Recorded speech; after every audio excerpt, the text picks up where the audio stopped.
তারা একের পর এক পাস করছে। আমরা সোশ্যাল মিডিয়া খুললে দেখতে পাবো ভারতবর্ষের মসজিদগুলোকে কিভাবে শহীদ করা হচ্ছে, ভারতবর্ষের মুসলমানদেরকে কিভাবে হত্যা করা হচ্ছে, ভারতবর্ষের তরুণী রমণীদেরকে কিভাবে ধর্ষণ করা হচ্ছে। সেটা মুসলিম হতে পারে, হিন্দু হতে পারে। আজকে মুসলমান সম্প্রদায়কে ক্ষতি করছে, কালকে হিন্দুদের করবে, পরপর জৈনদের করবে, পরপর শিখদের করবে, পরপর খ্রিস্টানদের করবে। এমন করে ভারতবর্ষ কিন্তু শেষ করার চক্রান্ত করছে। এই জায়গায় আমাদের মুসলিম হিন্দু সকলকে একে অপরের হাত ধরে ভারতবর্ষের ঐতিহ্য রক্ষা করে আমাদের দেশের সংবিধানকে বাঁচিয়ে আমাদের জীবন যাপনের চাকা চালিয়ে নিয়ে যেতে হবে। আর এর জন্য উচিত হচ্ছে আমাদের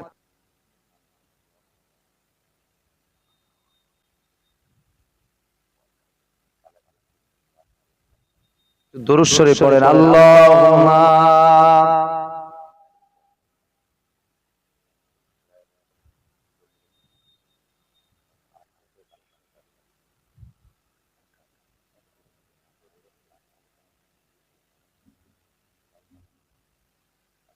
আপনারা দেখতে পাচ্ছেন বর্তমান সমাজের কৃষ্টি কালচার কি হচ্ছে। এই জলসা বসে শুনবেন, এই টাইম কিন্তু আমাদের থেকে হরহর এই জলসা হয়তো ভাগ্যে আমাদের প্রজন্মগুলো পাবে কিনা জানি না। কারণ আমরা শুনিনি যে ভারতবর্ষে এত সুন্দর একটা দেশ, যে দেশে মুসলমান বাস করছে, যে দেশে হিন্দু বাস করছে, যে দেশে শিখ বাস করছে, যে দেশে ইসাইরা বাস করছে, যে দেশে বৌদ্ধ ধর্মের মানুষেরা বাস করছে, যেখানে দলিতরা বাস করছে, যেখানে আদিবাসীরা বাস করছে, এত মানুষ যারা এখানে আছে। আর এই দেশের সংবিধান যারা রচয়িতা করেছেন, সেই সংবিধানে এত সুন্দরভাবে ভারতবর্ষকে তুলে ধরা হয়েছে। অন্য দেশগুলো কিন্তু ভারতবর্ষের প্রশংসা করে। আইন আনা হয়েছে, সেই আইনে মুসলমানদেরকে তাদের ক্ষমতা হরণ করা হচ্ছে। তাদের জলসা শুনতে দেওয়া হবে না, তাদের মসজিদে নামাজ পড়তে দেওয়া হবে না, তাদের ঈদগাহ বন্ধ করে দেওয়া হবে, তাদের কবরস্থান থেকে বিলুপ্ত করা হবে, তাদের মসজিদগুলোতে তালা লাগানো হবে, তাদের মাদ্রাসাগুলোকে বন্ধ করে দেওয়া হবে, শিক্ষা প্রতিষ্ঠানগুলোকে তালা লাগিয়ে দেওয়া হবে, মুসলমান ভ্রাতৃত্বের মধ্যে ফাটল দেওয়া হবে, মারা গেলে কবর দেওয়া যাবে না, পোড়াতে হবে। এবং নোংরা নোংরা আইন কিন্তু ভারতবর্ষের এর জন্য উচিত হচ্ছে আমাদের প্রত্যেকের এক হওয়া, মসজিদে নামাজের পাঠী হতে হবে, রোজা রাখতে হবে, সামর্থ্য থাকলে হজ করতে হবে। মুসলমানের মধ্যে যারা গরিব আছে তাদের পাশে ধনীরা দাঁড়াবে, এমন আমাদের মানসিকতা নিয়ে নেক নিয়ত থেকে আমাদের আগামী দিনের আজকে সেই ভারতবর্ষে কালো থাবা বসানো হচ্ছে। এখানে আপনারা লক্ষ্য করলে বুঝতে পারবেন ভারতবর্ষের জন্য যারা জীবন দিয়েছিলেন, তাদের যারা প্রত্যেকেই জীবন দিয়েছে, প্রত্যেকের মধ্যে সবচাইতে বেশি যারা জীবন দিয়েছিলেন তারা হচ্ছে মুসলিম। সেটা লেখা আছে ইন্ডিয়ার গেটে, কিন্তু নরেন্দ্র মোদী তার 500 হাত ধরে ইন্ডিয়ার গেট, সেই গেটে দেখতে পায় যে কত মানুষ যারা জীবন দিয়েছেন। এই কিছু কম বেশি 90,000-এর অধিক মানুষ ভারতবর্ষের জন্য জীবন দিয়েছে। সেই 90,000-এর বেশির মধ্যে আপনার 62,000 কতজন তারা মুসলমান ছিলেন যারা ভারতবর্ষের জন্য জীবন দিয়েছিলেন। ভারতবর্ষের জন্য হিন্দুরা জীবন দিয়েছে, ভারতবর্ষের জন্য অন্যান্য ব্যক্তিরা জীবন দিয়েছিলেন। আজকের সেই মুসলিম, হিন্দু, আপনার শিখ, ইসাই, পারসি, খ্রিস্টান, ইসাইরা কাঁধে কাঁধ মিলিয়ে হাতে হাত থেকে তারা এই দেশে বসবাস করছে। আর সেই জায়গায় ফাটল ধরানোর চেষ্টা চলছে। আল্লাহুম্মা সাল্লি আলা।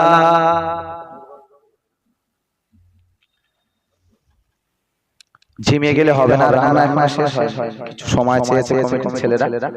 রান্না শেষ হয়ে গেলে ইনশাআল্লাহ আমি দোয়া করে দেব।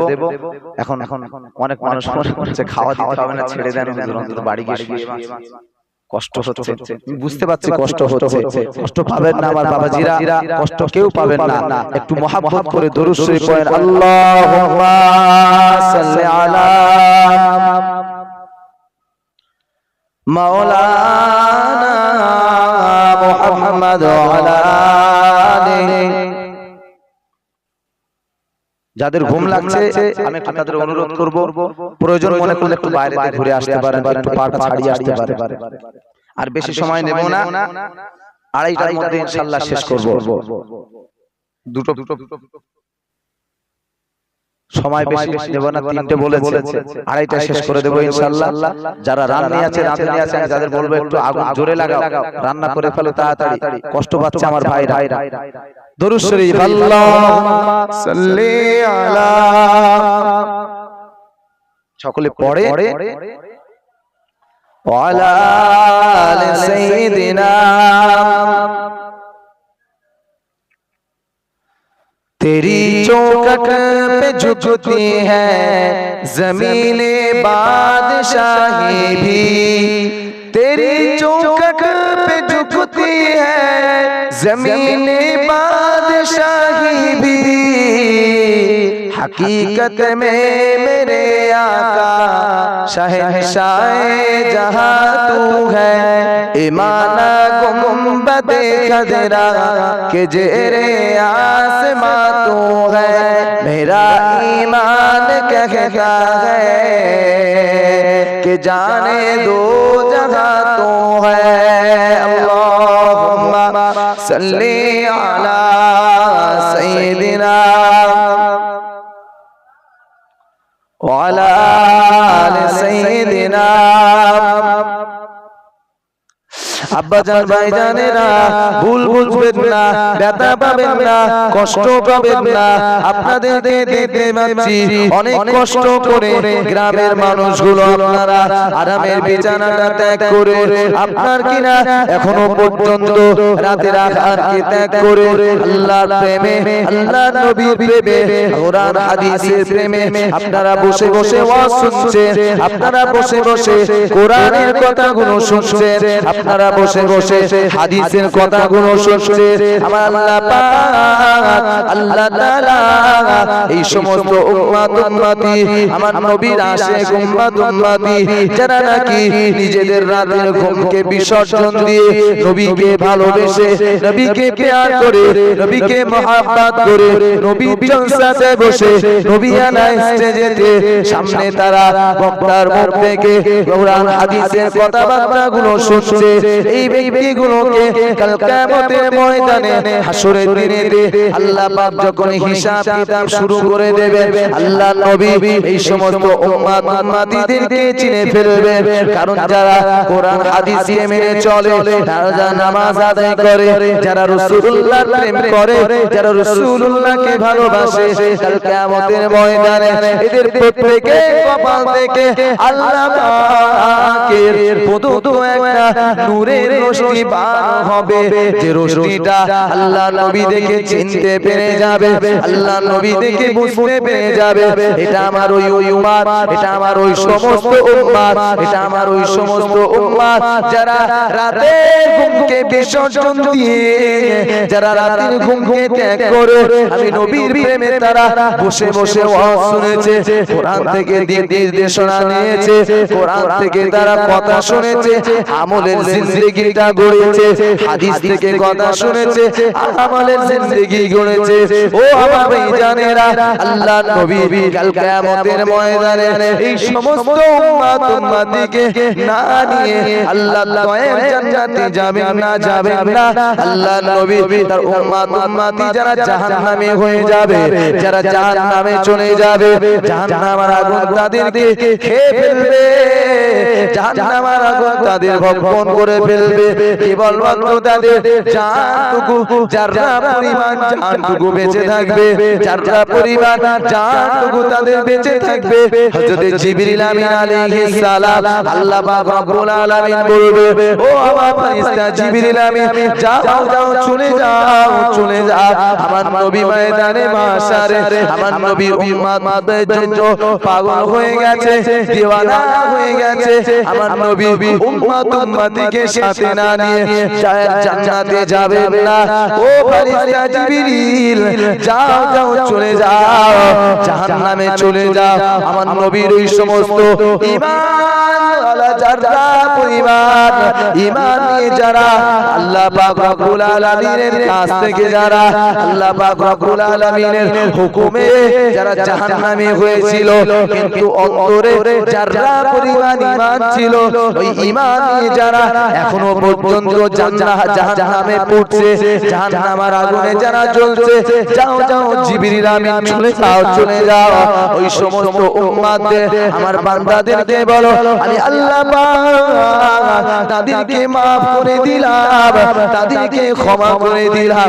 আমার নবী সিজদাতে মাথা তুলবে, আমার নবী সিজদা থেকে মাথা উঠাবে, আমি আল্লাহ পাক রব্বুল আলামিন আমার নবীর উম্মতদের চেহারাগুলো জান্নাতি চেহারা দেখতে যায়। হযরত জিবরিল আমিন আলাইহিস সালাম জাহান্নামে চলে আসছে, জাহান্নামের ফেরেশতাদের বললেন ও জাহান্নামের ফেরেশতারা, ও জাহান্নামের ফেরেশতারা, আল্লাহ পাক রব্বুল আলামিন আমি জিবরিল আমিনকে আদেশ করেছে এদেরকে যেন ছেড়ে দেওয়া হয়, এদেরকে যেন রেহাই করে দেওয়া হয়। ও বাবা জাহান্নামের সাথী বন্ধু ফেরেশতারা, তোমরা আখিরি জামানার নবী মুহাম্মদুর রাসূলুল্লাহ সাল্লাল্লাহু আলাইহি ওয়াসাল্লামের উম্মতদেরকে ছেড়ে দাও। আল্লাহ নবীর উম্মতদেরকে হযরত জিবরিল আমিন আলাইহিস সালামের কথা মতো আল্লাহ পাকের আদেশ মতো তাদেরকে ছেড়ে দেওয়া হবে, তারা জান্নাতের দিকে আসবে। এই জান্নাত আর জাহান্নামের মাঝখানে একটা সাগর পাওয়া যাবে, যে সাগরটার নাম হলো বাহরুল হায়াত। ওই সাগরেতে প্রত্যেকটা জাহান্নামী ব্যক্তিদেরকে ঝাঁপ দেওয়া হবে। ওই জাহান্নামী ব্যক্তিগুলো সাগরে যখন ঝাঁপ দেবে, সঙ্গে সঙ্গে তাদের জাহান্নামে পুড়ে যাওয়া শরীরটা আবার রক্ত মাংস গোশত টুকরা লেগে চামড়া লেগে সুন্দর শরীর হয়ে যাবে। বলেন সুবহানাল্লাহ। ওই বাহরুল হায়াতে জাহান্নামী ব্যক্তিগুলো ঝাঁপ দিয়ে তারা সুন্দর চেহারা, সুন্দর গোশত মাংস শরীর নিয়ে, সুন্দর চেহারা নিয়ে তারা জান্নাতের দিকে যাবে। বর্ণনা করা হয় যারা জাহান্নাম থেকে জান্নাতে যাবে আর এই বাহরুল হায়াতে যারা ঝাঁপ দিয়ে গোসল করে যারা উঠে আসবে, ওদের প্রত্যেকের গলা একটা করে কালো দাগ উঠে যাবে। এই কালো দাগটা উঠে যাওয়ার অর্থ হলো ওরা কিঞ্চিত পরিমাণ ভালো কাজ করেছে আর বাকি জীবনটা খারাপ কাজে ব্যয় করে দিয়েছে, জাহান্নামের কাজ করেছে। আল্লাহ পাকের দয়া, আল্লাহ পাকের মায়া, আল্লাহ পাকের দয়া, আল্লাহ পাকের মায়া তাদেরকে ক্ষমা করে দেবে। কিন্তু তারা যে জাহান্নাম থেকে ঘুরে জান্নাতে যাচ্ছে, জান্নাতি ব্যক্তি যারা জাহান্নামে যায় না, জাহান্নামে যারা প্রবেশ করেন না, সরাসরি যারা জান্নাতে গিয়েছে, তারা তো দেখলে বুঝতে পারবে যে আমরা ভালো কাজ করেছি। আল্লাহ পাক ওয়াদা করেছে আমার যে বান্দাগুলো, আমার যে বান্দিগুলো ভালো কাজ করবে, সমাজে ন্যায় প্রতিষ্ঠা করবে, অন্যায় থেকে বাঁচবে, পরহেজগারিতা অবলম্বন করবে, হালাল গুলো বেছে নেবে, হারামটাকে ছেড়ে দেবে, আমার ওই সমস্ত গুনাহগার বান্দা যারা হবে তাদের থেকে আমি আল্লাহ পার্থক্য করে ওদেরকে সম্মানের সহিত জান্নাতে দেব। যদি এদেরকে গলায় কালো দাগ না দেওয়া হতো, জান্নাতীদের প্রশ্ন থেকে যেত আল্লাহ পাক কি দুনিয়া জমিনে ওরা তো আয়েশ আরাম করেছে, ওরা তো ফুর্তি করেছে, ওরা তো দুনিয়াতে মানুষের সঙ্গে এত বেশি তারা মত্ত হয়ে গিয়েছে, হারামের সঙ্গে এত বেশি জড়িয়েছে, আর আমরা সেই হারাম থেকে নিজেদের বাঁচিয়ে আমাদের মনের ইচ্ছা বিরুদ্ধে গিয়ে আপনার কাজ করেছি, আপনার কথাগুলো শুনেছি, আপনার কথাগুলো মেনেছি। আল্লাহ পাক তাদের আর আমাদের পার্থক্য কোথায়? তাহলে আমরাও তো দুনিয়া জমিনে খারাপ কাজ করলে আমরাও সরাসরি জান্নাত পেতাম। তাই জন্য আল্লাহ পাক যারা ভালো কাজ করেছে, আমিলুস সালিহাত সৎ কাজ করেছে, আল্লাহ পাক কানাত লাহুম তাদের জন্য জান্নাতুল ফিরদাউসে নুজুলা, জান্নাতুল ফিরদাউসের মেহমান করেছে। আর যারা খারাপ কাজ করেছে, মিন আহলিল ইন্নাল্লাযীনা কাফারু ফি নারি জাহান্নাম, তারা জাহান্নামে যাবে। যারা কুফরি কাজ করেছে, যারা খারাপ কাজ করেছে, এরা প্রত্যেকই জাহান্নামে যাবে। আর ওই জাহান্নাম থেকে মুক্তি পেয়ে তারা জান্নাতের দিকে যখন যাবে, ওই কিঞ্চিত পরিমাণ যে ভালো কাজ করেছিল, কিঞ্চিত পরিমাণ যে ঈমানের কাজ করেছিল, ওই কারণে তারা জান্নাতে প্রবেশ করবে। আর জান্নাতে যখনই প্রবেশ করে যাবে, আল্লাহ পাকের জান্নাতের যে সমস্ত হকদার যারা প্রথমে গিয়েছিল, তারা দেখে চিনতে পেয়ে যাবে এরা ওই জাহান্নামী মানুষ, যারা জাহান্নাম থেকে ঘুরে আসছে, যারা জাহান্নাম থেকে ফিরে আসছে ওই জাহান্নাম থেকে তাদেরকে পারুল হায়াত থেকে গোসল করিয়ে সুন্দর চেহারা দেওয়া হয়েছে সুন্দর চেহারা দিয়ে আল্লাহ পাকের দয়ায় তাদেরকে জান্নাতে প্রবেশ করানো হচ্ছে ও আমার ভাইজানেরা কাল কিয়ামতের ময়দানটা এতটা কঠিন হবে এতটা ভয়াবহ হবে কিন্তু মনে রাখবেন ভুলে যাবেন না ওই কিয়ামত যতই কঠিন হোক না কেন উম্মতে মুহাম্মাদির আল্লাহ একটা ফ্যাসিলিটি দেবে আর এই উম্মতে মুহাম্মাদি যারা একটু ভালো কাজ করবে কাল কিয়ামতের ময়দানে ওই কঠিন হাসরের দিনে আল্লাহ পাক তাদের ঘরে বেছে বেছে নিয়ে আল্লাহ পাক তাদের ঘরে বেছে বেছে নিয়ে আল্লাহ পাক জান্নাতে তাদের জন্য আল্লাহ পাক থাকার সুব্যবস্থা করে দেবে জোরে বলেন সুবহানাল্লাহ আজকে যারা রাত জাগরণ করে ওয়াজ শুনছে আজকে যারা আরামের বিছানা ত্যাগ করে ওয়াজ শুনছে আজকে যারা ধৈর্য ধরে ওয়াজ শুনছে আমার ভাইজানেরা কষ্ট নেবেন না খুব কষ্ট পাবেন না ভুলে যাবেন না সাহাবায়ে কেরামেরা তারা নিজেরা ইসলামকে টিকিয়ে রাখার জন্য এই ইসলামকে বড় করবার জন্য এই ইসলামকে বুলন্দ করবার জন্য নিজেদের জান নিজেদের মাল নিজেদের সম্পদকে কুরবানি করে দিয়েছে নিজেরা রাতের ঘুমকে হারাম করে দিয়েছে দিনের দিনগুলো খিদমত করেছে ইসলামে তারপরেই তো এই ইসলামটা কায়েম হয়েছে আমার আপনার সকলেরই প্রিয় আমরা জানি পিরানে বিদ্যস্তগীর মাহবুবে সুবহানী গৌসে সমদানি বড় পীর শায়েখ মুহিউদ্দিন আব্দুল কাদের জিলানী রাহমাতুল্লাহ আলাইহি এই ইসলামের খিদমত করেছে বিদা ইসলাম এত সুন্দর হয়েছে আমরা জানি হিন্দুস্তানের বাদশা খাসা গরিবে নওয়াজ মুঈনুদ্দিন চিশতি সঞ্চরি আজমিরি রাহমাতুল্লাহ আলাইহি এত মানুষকে ধরে ধরে মুসলমান বানিয়েছে তার আদর্শে মুসলমান হয়েছে 90 লক্ষ মানুষ কিছু কম বেশি তার হাতে ইসলাম গ্রহণ করেছে আল্লাহ পাক রব্বুল আলামিন এই দিনের জন্য রাতের ঘুমকে হারাম করে দিনে পরিশ্রম করে ইসলামের খিদমত করেছে তাই ইসলাম এত সুন্দর হয়েছে আমরা জানি খাজা মুঈনুদ্দিন চিশতি রাহমাতুল্লাহ পীর ছিলেন হযরতে খাজা উসমান হারুনি রাহমাতুল্লাহ আলাইহি তিনিও ইসলামে খিদমত করেছেন বিদায় ইসলাম সুন্দর হয়েছে আমরা জানি মুজাদ্দিদ আল ফিসানি কুতুবউদ্দিন বখতিয়ার কাকি নিজামউদ্দিন আউলিয়া রাহমাতুল্লাহ আলাইহি হুজুররা এত বেশি খিদমত করেছেন হুজুররা এত বেশি খিদমত করেছেন যে আল্লাহ পাক তাদের খিদমতকে কবুল করেছেন বিদায় ইসলাম এত সুন্দর হয়েছে আমরা জানি হযরতে হারে বারেশা রাহমাতুল্লাহ আলাইহি ইসলামের খিদমত করেছে বিদায় ইসলাম এত সুন্দর হয়েছে আমরা জানি শাহ সুফি শাহ কারামাত আলী জোনপুরি রাহমাতুল্লাহ আলাইহি ইসলামের খিদমত করেছে বিদায় ইসলাম এত সুন্দর হয়েছে আমরা জানি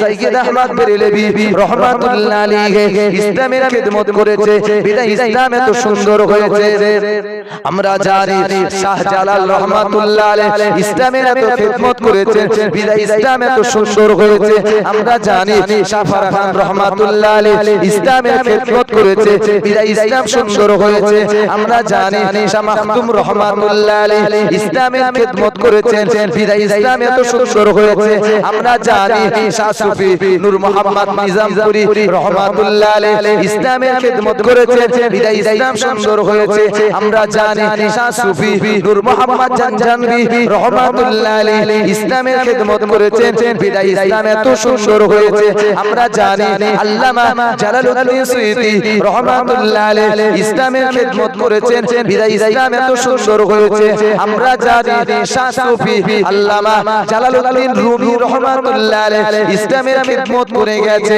আমরা জানি ইমামে গাজ্জালি রাহমাতুল্লাহ আলাইহি ইসলামের খিদমত করে গেছে আমরা জানি হাজী ইমদাদুল্লাহ মুহাজির মাক্কি রাহমাতুল্লাহ আলাইহি ইসলামের খিদমত করে গেছে আমরা জানি আল্লামা রশিদ আহমদ গাঙ্গুহি রাহমাতুল্লাহ আলাইহি ইসলামের খিদমত করে গেছে আমরা জানি হাকিমুল উম্মাত আশরাফ আলী থানভী রাহমাতুল্লাহ ইসলামের খিদমত করে গেছে আমরা জানি হযরতে আল্লামা কাসেম নানতুবি রাহমাতুল্লাহ আলাইহি ইসলামের খিদমত করে গেছে আমরা জানি শাহ সুফি ফাতে আলী ওয়াইসি মানিকতলা জমিনে শুয়ে আছে তিনিও ইসলামের খিদমত করে গেছে আমরা জানি সুফি আব্দুল মুমিন রাহমাতুল্লাহ আলাইহি ইসলামের খেদমত করে গেছে। আমরা জানি শাহ সুফি আল্লামা কুতুবউদ্দিন সিদ্দিকী কুতুবউদ্দিন রহমাতুল্লাহ আলাইহি ইসলামের খেদমত করে গেছেন। আমরা জানি ইসলামের খেদমত করেছেন আব্দুল আজিজ রহমাতুল্লাহ আলাইহি ইসলামের খেদমত করেছেন আব্দুল গফুর রহমাতুল্লাহ আলাইহি ইসলামের খেদমত করেছেন আব্দুল গফফার রহমাতুল্লাহ আলাইহি ইসলামের খেদমত করেছেন আমার আপনার সকলেরই পীর ও মুর্শিদ আমির শরিয়াত কুতুবুল আলাম মুজাদ্দিদুজ জামান ফুরফুরা পীর আবু বকর সিদ্দিক রহমাতুল্লাহ আলাইহি আমরা জানি ইসলামের খেদমত করেছেন তারই পাঁচ কলিজার টুকরা বড় হুজুর মেজ হুজুর শেষ হুজুর হুজুর আশিকে রাসূল ছোট হুজুর পীর কিবলা রহমাতুল্লাহ আলাইহি আমরা জানি ইসলামের খেদমত করেছেন হাদিয়ে বাংলার সুলতানুল বয়জির আল্লামা হিন্দ আল্লামা রুহুল আমিন রহমাতুল্লাহ আলাইহি আমরা জানি ইসলামের খেদমত দিয়েছেন ফরাসাতের দিলশা রহমাতুল্লাহ আলাইহি আমরা জানি ইসলামের খেদমত দিয়েছেন পানি গোবরার আব্দুল আজিজ রহমাতুল্লাহ বড় হাফেজ সাহেব হুজুর আমরা জানি ইসলামের খেদমত দিয়েছেন হারওয়ার পীর গোরাচাঁদ আব্বাসী রহমাতুল্লাহ আমরা জানি ইসলামের খেদমত দিয়েছেন খোলাফাদার জমিনে বজলুর রহমান দরগাপুরি রহমাতুল্লাহ আলাইহি আমরা জানি ইসলামের খেদমত দিয়ে গেছেন আপনার কি না কোটিয়ানি শরীফে গাজী মোবারক আলী রহমাতুল্লাহ আলাইহি আমরা জানি ইসলামের খেদমত দিয়ে গেছেন কেন পীর মুস্তানজি রহমাতুল্লাহ আলাইহি আমরা জানি ইসলামের খেদমত দিয়ে গেছে মাঝরাই পীর মুহাম্মদ বখতিয়ারি রহমাতুল্লাহ আলাইহি আমরা জানি ইসলামের খেদমত দিয়ে গেছে হিজরি শরীফে পীর রহমাতুল্লাহ আলাইহি আমরা জানি ইসলামের খেদমত দিয়েছে নারকলডাঙ্গার পীর সাহেব রহমাতুল্লাহ আলাইহি আমরা জানি ইসলামের খেদমত দিয়েছে পাথরচাপড়ি পীর সাহেব রহমাতুল্লাহ আলাইহি আমরা জানি ইসলামের খেদমত দিয়ে গেছে আমাদের সকলের প্রিয় আমাদের সকলের মনের মতো মানুষ ভাঙড়ে পীর আব্দুল জলিল রহমাতুল্লাহ আলাইহি আসগার আলী রহমাতুল্লাহ আলাইহি ও আমার বাবাজি না ভাইরা কত পীরের নাম শুনবেন আপনারা আমি অদন্ত এতক্ষণ পর্যন্ত এই যে সমস্ত পীরদের নাম করেছি এতগুলো পীর যারা ইসলামের খেদমত করে ইসলামের ঝান্ডাটাকে বড় করে গিয়েছে এই ইসলামের শুরুটা করেছিলেন আমার আপনার প্রত্যেকের নবী মুহাম্মদুর রাসূলুল্লাহ সাল্লাল্লাহু আলাইহি ওয়াসাল্লাম যিনি বললেন ইসলাম আমি নবী কমপ্লিট করে দিয়ে যাচ্ছি ইসলাম কিন্তু নবী মুহাম্মদ থেকে শুরু হয় না ইসলাম শুরু হয়েছিল আমার আপনার প্রত্যেকের আদি পিতা হযরত আদম আলাইহিস সালাম থেকে আর এই আদম আলাইহিস সালাম থেকে ইসলাম শুরু হয় আর ইসলামটাকে কমপ্লিট করে দিয়ে কোরআন শরীফে ঘোষণা করে দিয়ে গেল পারা নম্বর 6 পৃষ্ঠা নম্বর 6 সূরা মায়েদা ডান দিকের পৃষ্ঠায় আয়াত নাযিল হয় আল-ইয়াওমা আকমালতু লাকুম দীনাকুম ওয়া আতমামতু আলাইকুম নি'মাতি ওয়া রাদিতু লাকুমুল ইসলাম দীনা ও আমার জওয়ান যুবক ভাইরা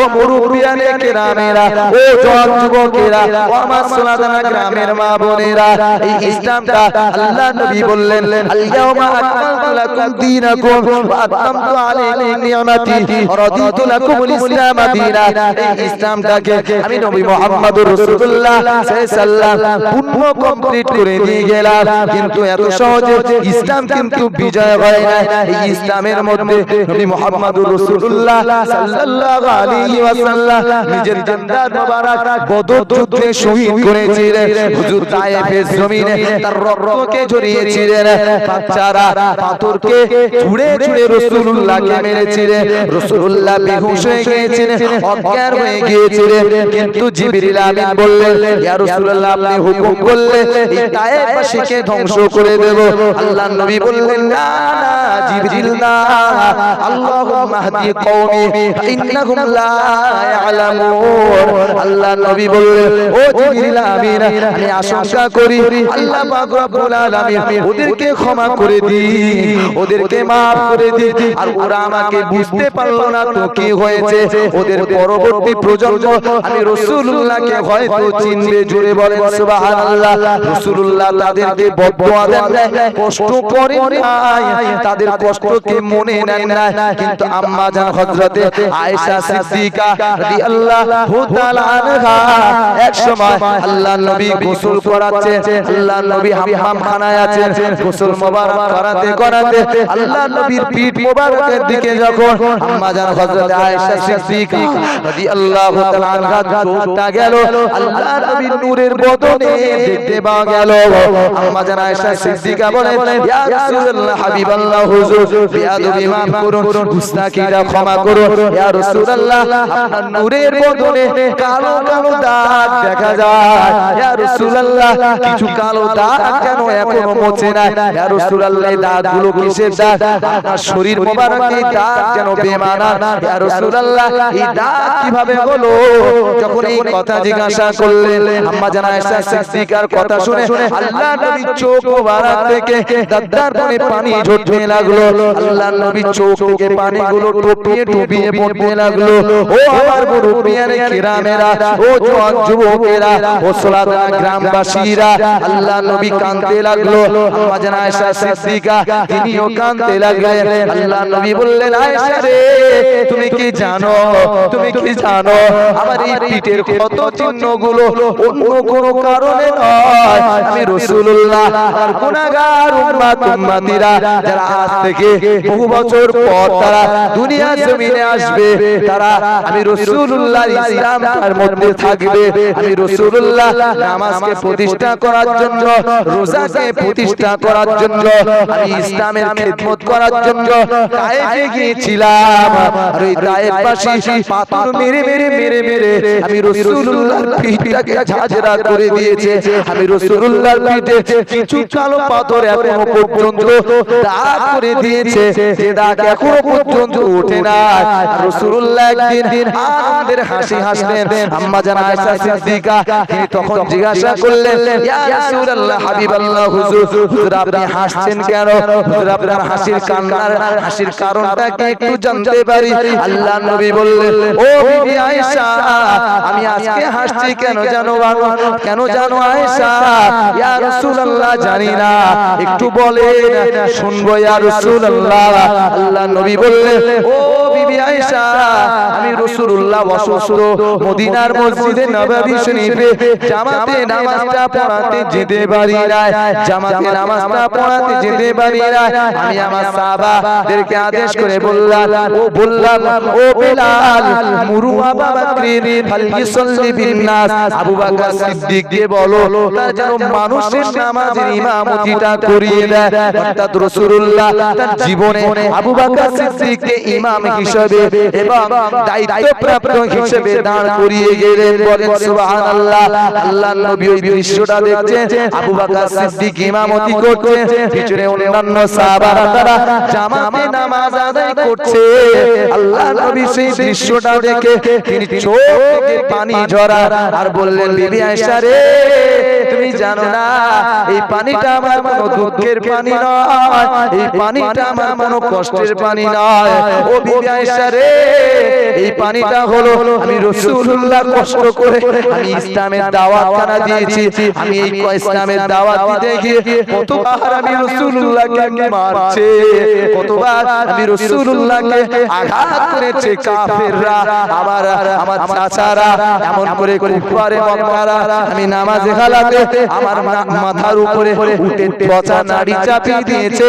আমি রাসূলুল্লাহকে নানাভাবে কষ্ট দিয়ে ইসলামটাকে রুদ্ধ করার চেষ্টা করেছে, কিন্তু আমি রাসূলুল্লাহ আজকে আমার কাজে আল্লাহ পাকের হুকুমে, আল্লাহর দয়ায় যে ফুলটা ফুটেছে, সেই ফুলটা মসজিদে নববীতে দেখতে পাই। মসজিদে নববীতে নামাজ আদায় হয়।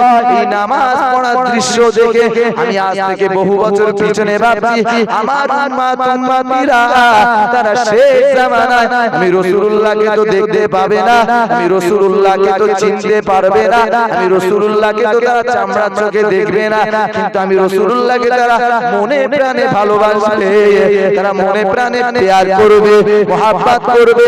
ও সুরাদা গ্রামের মানুষেরা, আজকে তো আমরা সেই রাসূলুল্লাহর প্রেমে বসে আছি। সেই রাসূলুল্লাহ তিনি বলতে লাগলেন, ভবিষ্যৎবাণী ভাবতে লাগলেন, ও বিবি আয়েশা আয়েশা আমি ভাবতে লাগলাম এমন অবস্থায় আমি থাকবো না, আমার সাহাবারা থাকবে না, তুমি থাকবে না, যখন এই জায়গায় কেউ থাকবে না, কিন্তু আমি রাসূলুল্লাহ ভালোবেসে আমার উম্মতরা এমন কাতারে কাতারে তারা জামাতে নামাজ আদায় করবে, আমি রাসূলুল্লাহ সেই কথা মনে করে আনন্দের চোখে আনন্দের কান্না আমি রাসূলুল্লাহ কাঁদতে লাগলাম। ইসলামটা এইভাবে এসেছে বাবাজি আমার, সেই ইসলামটা রাসূলুল্লাহ যখন দুনিয়াতে পর্দা নিয়ে চলে গেলেন, রাসূলুল্লাহ যখন আখিরাতের জিন্দেগিতে পদার্পণ করলেন, খেলাফতের দায়িত্বে হযরত আবু বকর সিদ্দিক রাদিয়াল্লাহু তাআলা আনহু তিনি ইসলামের জন্য খিদমত করলেন। দ্বিতীয় নম্বরে আবু বকর সিদ্দিকের অবর্তমানে ইসলামের দায়িত্ব নিলেন, খেলাফতের দায়িত্ব নিলেন ফারুক আযম হযরত ওমর ফারুক রাদিয়াল্লাহু তাআলা আনহু, তার অবর্তমানে দায়িত্ব পেলেন হযরত উসমান গনি রাদিয়াল্লাহু তাআলা আনহু, তার অবর্তমানে দায়িত্ব পেলেন হযরত আলী রাদিয়াল্লাহু আনহু। সেই পিরিয়ডে একটা মনোনৈক্য হয়ে যায়, দায়িত্ব আলী বসবে নাকি মুয়াবিয়া বসবে, এই অবস্থায় ফিরকায় ফাটল ধরতে শুরু করলো। কিন্তু সাহাবী কিন্তু দুইজনা, হযরত আলী ইল মুরতাজা একদিকে, হযরত মুয়াবিয়া রাদিয়াল্লাহু আনহু তিনিও একদিকে। এমন তো অবস্থায় আল্লাহ পাক রব্বুল আলামিনের জন্য তারাও ইসলামের খেদমত করে, ইসলামের খেদমত অনেকেই দিয়েছে। এমনি করতে করতে সাহাবাদের রক্ত পানি করা, সাহাবাদের জীবনটা তলোয়ারের আগায় বিলীন করা হযরত খালিদ সাইফুল্লাহ রাদিয়াল্লাহু